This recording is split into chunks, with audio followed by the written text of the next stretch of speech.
I think we all have empathy. We may not have enough courage to display it. By Maya Angelou. She said this in an article featured in the New York Times Sunday Review on April 20th of 2013. The article is written by Kate Murphy. Maya Angelou was born in 1928 in Missouri. She is a celebrated, inspirational woman renowned for many talents. The first and most well-known is a book called I Know Why the Caged Bird Sings.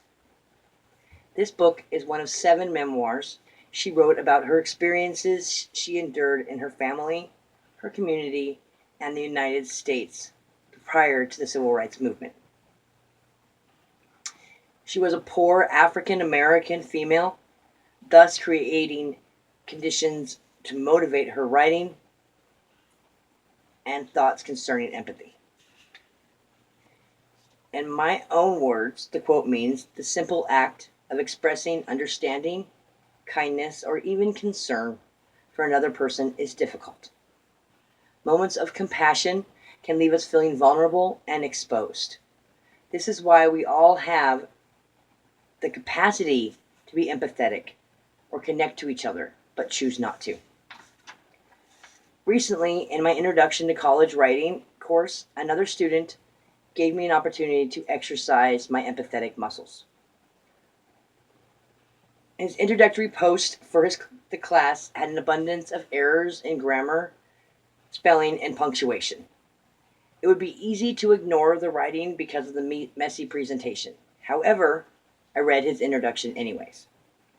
In his post, he explained that only a short time ago he had received a diagnosis of schizophrenia and manic depression, only discovering this life-altering news after a psychological evaluation because he had been arrested. Furthermore, he was unaware that these conditions existed at all. Most of his existence spent thinking the instability in his mind was the way life was going to be for him forever. My mother struggled with the same mental illnesses that this man has. All my childhood, I saw her fluctuate mentally from stability, delusion, and depression. It took many years for her to find the right balance of medications to help her calm her storms in her mind. In other words, I do not know what it's like to not be able to trust your own thoughts and your mind, but I can empathize. The point is, it does not hurt to empathize with each other. I replied to my classmate's post, honoring him for his courage. I offered compassion and understanding to his struggles. Under the incorrect grammar and spelling and punctuation was a person doing their utmost to express themselves the only way they knew how. I volunteered to help this student with all future writing assignments for this course because I feel he has a genuine desire to learn. He just needs someone to empathize politely and honestly with the difficulty of the English language. Thank you. This has been my narrative speech.